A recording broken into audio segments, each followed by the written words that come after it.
बच्चों भैया जैन समाज से बिलोंग करते हैं, शहर के सारे जैन व्यापारी बनिए जितने भी हैं सब आपके सानिध्य में हैं, तो इनके पास माँ लक्ष्मी की कमी जैसी कोई स्थिति नहीं है। और आप सब जो पत्रकार लोग यहाँ बैठे हो, आप इनिशियल स्टेज पर हो, आपने जीवन की शुरुआत करी है और शुरुआत में ही कुछ नियम आपको मान लेना चाहिए। ना तो मैं ईमानदार हूँ, ना मैं ईमानदारी की बातें करता हूँ, क्योंकि मैं वकील हूँ और वकील का पेशे में मुझे कई जगह सच को झूठ और झूठ को सच बोलना पड़ता है। इसलिए ईमानदारी की बात करना बेईमानी वाली बात है। हमारे साथ नेतागण बैठे विनय दुबेला जी, हमारे भाई साहब गहलोत जी, नेतागिरी में कोई भी आदमी ईमानदार हो ही नहीं सकता।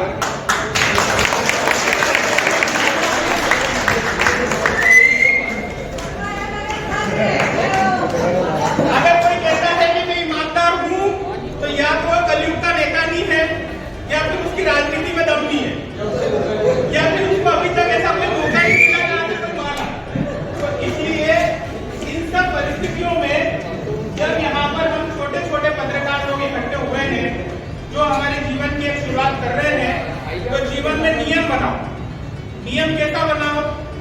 आपको यदि प्रकृति की कुछ चीजें मालूम है तो मैं आपको एक बात बताऊंगा। एक व्यक्ति का नाम होता है झूठा, वो होता है वफादार, लेकिन उसकी एक आदत खराब होती है, वो आपस में ही एक दूसरे से लड़ते और एक दूसरे को ही काटते हैं। तो कोई भी पत्रकार अपने करियर में, अपने जीवन में कुत्ते की भूमिका में बताओ कि अपने लोगों को काटने लग जाओ। कोई काम करो, मिलजुल के करो। दूसरा जानवर होता है भेड़िया। भेड़िया दुनिया का एकमात्र ऐसा जानवर है जिसको धरती पर किसी भी मनुष्य ने पालन पोषण नहीं कर पाया, क्योंकि यदि आप एक को पकड़ के लाओगे तो पूरा झुंड आएगा और पूरा गांव बर्बाद कर देगा। तो क्या मैं कल्पना कर सकता हूँ कि आज यहाँ जो दाल बाफले खाने और मुहूर्त में आए हैं, उन लोगों में भेड़िए या ताकत वाली बात आ सकती है? कौन है भैया जो एक दूसरे की मदद के लिए खड़ा होगा और ताली बजाओ? मतलब वो एक दूसरे की मदद नहीं करेगा भाई, जब तक, क्योंकि आपकी कम्युनिटी छोटी है और भारत में प्रजातंत्र है। प्रजातंत्र का सीधा अर्थ है भीड़ तक। जिधर भीड़ होगी उधर सब लोग साथ होंगे। यदि आज आप संगठन भी बना रहे हैं, आपकी टीम भी बना रहे हैं, तो भारत के प्रजातंत्र को आधार मानकर आज आपकी टीम बना रहे हैं। तो टीम यदि बनती है तो एक दूसरे की अगर मदद कर सकते हो तो साथ बैठो, वरना दाल बाफले खाओ और बढ़ लो। उनको मेरा साक्षात प्रणाम है। और जो रियल में एक दूसरे की पत्रकार की मदद करना आए हैं, तो उनके लिए गर्व की बात है, वो जिंदाबाद है। अब जैसे संघर्ष हो, आज अपने यहाँ पर मंच पर जितने लोग बैठे हैं, चाहे ओकार सिंह जी हो, राजपाल सिंह जी हो, महावीर भाई हो, बच्चू भैया हो, हमारे खुद जितेंद्र सिंह जी हो, जितेंद्र जी, इनने खूब संघर्ष किया है। हो सकता है थावरचंद जी इनके पिता हो, लेकिन जमीनी हकीकत पर नहीं जमीनी हकीकत पर जितेंद्र जी ने अपनी लड़ाइयां खुद लड़ी है। बाबू लड़ना है क्या? आपने खुद ने अपनी लड़ाई लड़ी ना। हर जगह हर मनुष्य को अपनी लड़ाई लड़ना पड़ती है। विनय दुबेला ने संघर्ष किया। विनय जी के सामने कई विपरीत परिस्थितियां थी।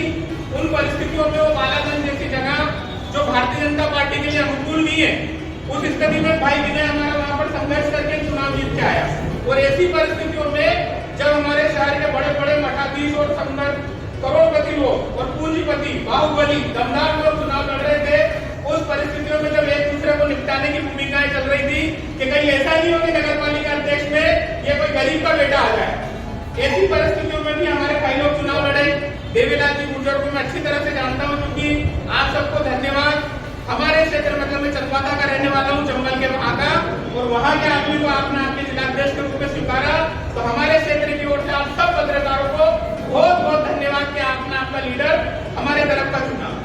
ऐसे संघर्षशील लोगों के बीच में जब हम खड़े हैं, आप हर जितने यहाँ लोग बैठे हैं, एक से लगा के 1000 तक, चाहे डॉक्टर गुड्डू साहब हो, अनिता दीदी हो, हर व्यक्ति ने अपने जीवन का कहीं न कहीं संघर्ष की कहानियां लिखी हैं। हर व्यक्ति अपनी पिक्चर में हीरो है, लेकिन हमें उस हीरो को जगाना पड़ेगा। और नियम बनाओ, कुछ काम ईमानदारी से करो, कुछ नियम जीवन की ईमानदारी से पालन करो, और बाकी अगर कहीं लगता है कि जीवन यापन करने के लिए रोटी, कपड़ा और मकान की आवश्यकता है। कहीं किसी चीज में उस चीज का लाभ हो रहा है तो वो दुनिया का हर आदमी उस चीज के लिए काम कर रहा है। अगर आप भी करते हैं तो मेरे हिसाब से वो बेईमानी की। जो पेट पालने के लिए आपको कोई चीज उपलब्ध करा दे, क्या वो गलत है? तो वो एक दृष्टि में गलत नहीं और आप भी गलत नहीं मानते हो, पर केवल मंच पर अच्छा भाषण देना, ईमानदारी की बात करना वो बेईमानी है। कथनी करने में कभी अंतर नहीं होना चाहिए। इसलिए अच्छी पत्रकारिता करो, दमदारी से काम करो। भारतीय जनता पार्टी के क्योंकि वरिष्ठ नेता है हमारे जितेंद्र भाई साहब, तो मैं आपसे निवेदन करूंगा कि जो पत्रकार गण है बड़े संघर्षशील होते हैं और संघर्ष करते हैं। इनको प्रशासन का डर होता है क्योंकि प्रशासन के कई लोग दादागिरी करते हैं, गुंडे बदमाशों का डर होता है, कई सारे वो लोग दादागिरी करते हैं, कई सारे बड़े बिजनेसमैन पैसे देकर इनके ऊपर अटैक कराते हैं, इनका आर्थिक नुकसान करते हैं, इनका मान सम्मान घटाते हैं। ऐसी कई परिस्थितियों को संघर्ष के रूप में आप सब लोग नित्य प्रतिदिन जीते हैं। और फिर भी अगर आप आपके फील्ड में बने हुए हो तो उसकी मजबूती है, ये आपका मजबूत हृदय है कि आप पत्रकारिता कर रहे हैं। क्योंकि पत्रकारिता ऐसा कोई काम नहीं है जिसमें कोई आदमी करोड़पति या फिर बन जाए। मेरी दृष्टि में मैंने मंदसौर में, मुझे 15 साल हुए मंदसौर में, 15-20 साल मंदसौर में मेरे को आए हुए हैं। मेरी दृष्टि में एक भी पत्रकार फॉर्च्यूनर में आज मंदसौर में नहीं घूम रहा है। आप बताओ किसी व्यक्ति की पत्रकारिता की हैसियत पत्रकारिता के कारण फॉर्च्यूनर लाने की हुई हो तो आप बताओ। ठीक इसके विपरीत हम राजनीतिक लोगों के बीच में आओ, ऐसा एक नेता बताओ जिसके पास गाड़ी नहीं हो, उसके पास इनोवा नहीं हो, फॉर्च्यूनर नहीं हो, बंगले नहीं हो, और वो केवल समाज ने बनाई है। अधिकारी बताओ किस अधिकारी के पास बाल नहीं है, किस अधिकारी के पास पैसा नहीं है। फिर भी जबकि हम कहते हैं कि प्रजातंत्र के अलग अलग स्तंभ हैं, हम कोर्ट में वकालत करते हैं। हमने कई वकीलों को देखा है जो कोर्ट की घाटी साइकिल से चढ़ते हुए आते थे और आज वो मर्सिडीज से कोर्ट की घाटी चल रहे हैं। तो सब फील्ड एक जैसी है। प्रजातंत्र का हर स्तंभ अपनी जगह मजबूत है और हर स्तंभ में अलग अलग व्यक्ति का अलग अलग काम है। लेकिन ऐसी क्या स्थिति बनी कि जो पत्रकारिता प्रजातंत्र को आईना दिखाने वाला स्तंभ है उसके लोगों की आर्थिक स्थिति दयनीय है। क्या प्रजातंत्र के अन्य स्तंभों को इन लोगों की आर्थिक स्थिति संपन्न हो इसके लिए काम करना चाहिए? क्या इनकी पेंशन की व्यवस्था बनना चाहिए? क्या इनके लिए प्रोटेक्शन एक्ट की व्यवस्था बनना चाहिए? क्या इनको कानूनन कई सुविधाएं मिले उनकी व्यवस्था बनना चाहिए? पत्रकारों की सुविधा की बात हो, उन सुविधाओं के ऊपर आंदोलन होना चाहिए। आपने संगठन बनाया, संगठन एक दूसरे को प्रोटेक्शन के बजाय वो संगठन केवल ये काम करे क्योंकि यदि कोई भी सत्ता सरकार बनती है, अभिषेक जी 2014 से लगा के वर्तमान समय तक सोशल मीडिया के युग में यदि कोई सरकारें बनी है तो वो सोशल मीडिया, पत्रकारिता को मैनेज करने के बाद भी सरकारें बनी हैं। आज हर राजनीतिक दल मीडिया के ऊपर आधारित है क्योंकि प्रचार का आप सब लोग एक बड़ा माध्यम है। आपके कारण ही जनता तक हम सब नेताओं की आवाज पहुंचती है और जो जनता के बीच में आवाज पहुंचाने का काम कर रहा है, जो प्रजातंत्र की मुख्य धरा है और जो प्रजातंत्र का मुख्य आधार है, आज वो शोषित, पीड़ित, वंचित और गरीब क्यों है, इस बात पर हमें विचार करना चाहिए।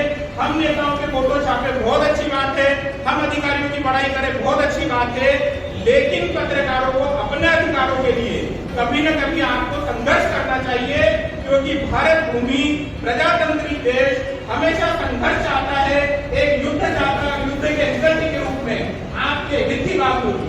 आज मध्य प्रदेश में, देश में कई योजनाएं मिल रही हैं, किसानों को 6,000 रुपए, लाडली बहना को 1,000 रुपए, तो क्या पत्रकारों के लिए भी कोई योजना स्कीम बनना चाहिए कि नहीं चाहिए? भाई नहीं चाहिए, ताली बजेगी तो लगेगी कि पत्रकार चाहते हैं कि उनका भी भला हो। अगर आप उसका भला चाहते हो तो आपके लिए कोई नेता नहीं आएगा, आपके लिए कोई अधिकारी बात नहीं करेगा, आपकी लड़ाई आपको ही लड़ना पड़ेगी। या फिर आपकी स्थिति यही रहेगी, कबीरा खड़ा बाजार में लिए लंगोटी हाथ, जो घर भूखन आप लो वो हमारे साथ। तो वर्तमान में पत्रकारों की स्थिति ऐसी है कि अपनी लंगोटी भी आग लगा दो, घर भी आग लगा दो, परिवार भी जला दो और केवल नेताओं को ऊपर उठा दो, अधिकारियों की स्कीम जनता को बता दो, सरकार की योजनाएं दिखा दो, लेकिन पत्रकारों के अधिकारों के बारे में कुछ मत दिखाओ। तो मूल रूप से आप सब पत्रकार एक दूसरे के हित के लिए संघर्ष करें, खड़े रहें। भूमिका आपकी शेर जैसी होना चाहिए कि आपकी दहाड़ से सारे लोग चमक जाए। तो जिस भूमिका में आप सब लोग आएंगे वही भूमिका आपके समाज आपको स्वीकार करेगा। इतने शब्दों के साथ मैं मेरा स्थान ग्रहण करता हूं और आप सब लोगों को यदि कोई भी विधिक सहायता की आवश्यकता लगे तो अंशुल बैरागी आप सब लोगों की निःशुल्क मदद करेंगे।